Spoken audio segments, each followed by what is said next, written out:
Hi there, time to now try a French polish manicure.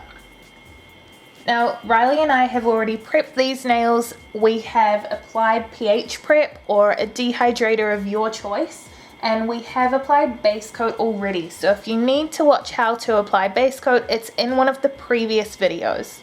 We're going to apply a sheer colour to the natural nail just to give a base for the French, and that's going to be applied in the exact same way that we have applied all colours before with the 3-stroke method. So scooch in the centre, take it down to the eponychium, fill both laterals and cap. This colour just gives a more even surface to paint on, so think of it like foundation when you're applying makeup. It doesn't hide your face altogether, but it just makes it look more perfect. That's all we're doing to the natural nail. We're not trying to hide it. It's not an opaque color. We're just trying to make it look slightly more perfect.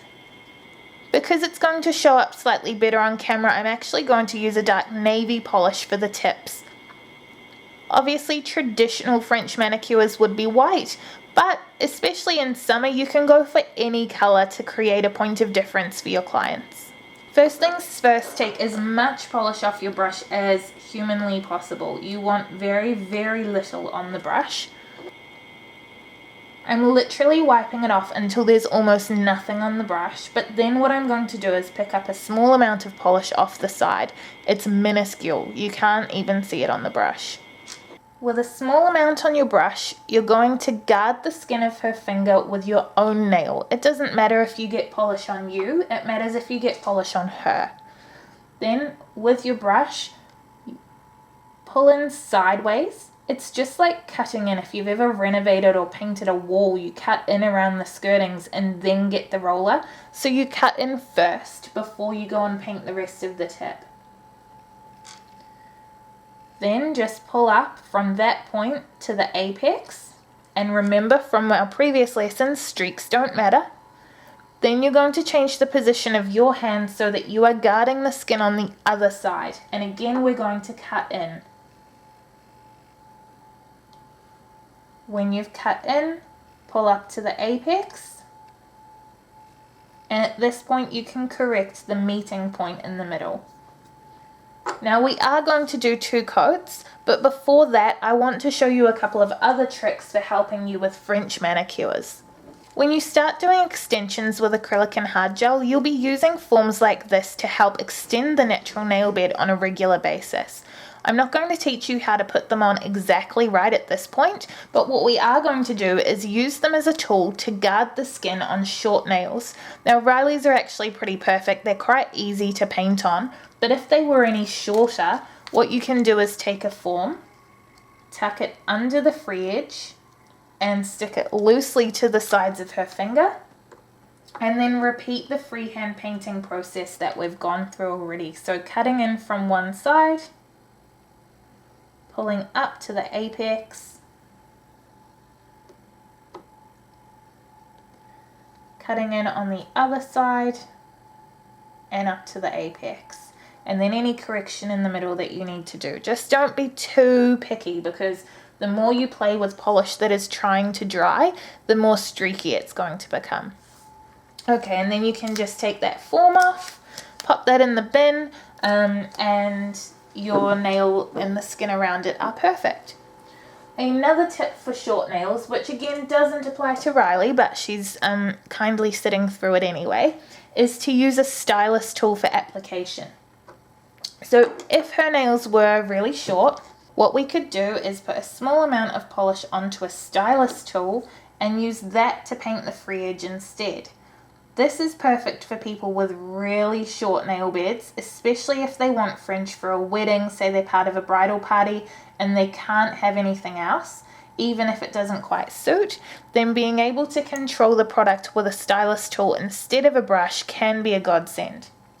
Because Riley obviously doesn't have nails that short, I'm just going to go over that with product to take it down to the right level. You always want your smile line to be within a couple of mil of the natural smile line, and you're aiming to have a ratio of 2/3 pink to 1/3 white. Now, Riley's nails, although her nail bed's long, her actual nails are quite short, so we're not going to achieve 1/3, 2/3 without going quite far below her natural eponychium. So the default is always to stick closer to the eponychium, but to get 1/3, 2/3, I've gone just slightly lower than where it naturally lies. Okay, time for the second coat, but before we do, what we want to do is turn our client around and repeat this check. What we're looking for this time is to make sure that the corners of our smile line are at the same level on the nail. So when you look straight on, you're looking for this corner and this corner to be the same distance from this corner and this corner. So when you do an assessment, we will be checking for things like that, because what we're looking for is complete consistency, not only within an individual nail, but overall across the whole hand. So you check this after the first coat so that with the second coat you can go back and make corrections. So you're going to repeat the second coat exactly the same way. You do still cut in and then pull up to the apex, but just remember that you can use this coat to correct any mistakes that you made previously with the shape. Don't overwork the product because it will go streaky if it's starting to dry while you're still working with it.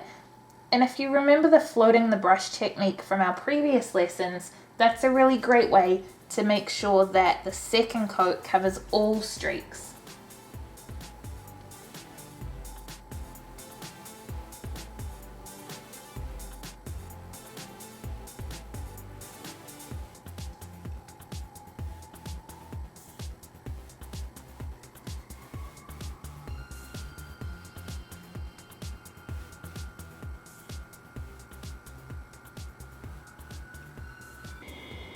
The last step is to apply a clear top coat. Now, French tips can be a little bit thicker by the time you've applied 2 coats. It's harder to get it as nice and thin as we would like to. So sometimes you've got to give it a little bit more time to dry before you top coat. If you have applied thinly and you're using a high quality product, then they should be relatively dry enough to apply top coat by the time you've done 10 full nails with your second coat, especially because French coats take that little bit longer while you're trying to perfect them.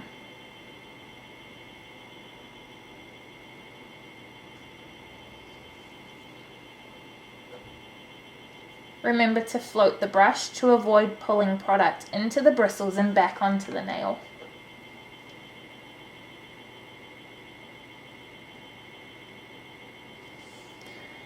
There we go, a French traditional polish manicure. Now it's your turn.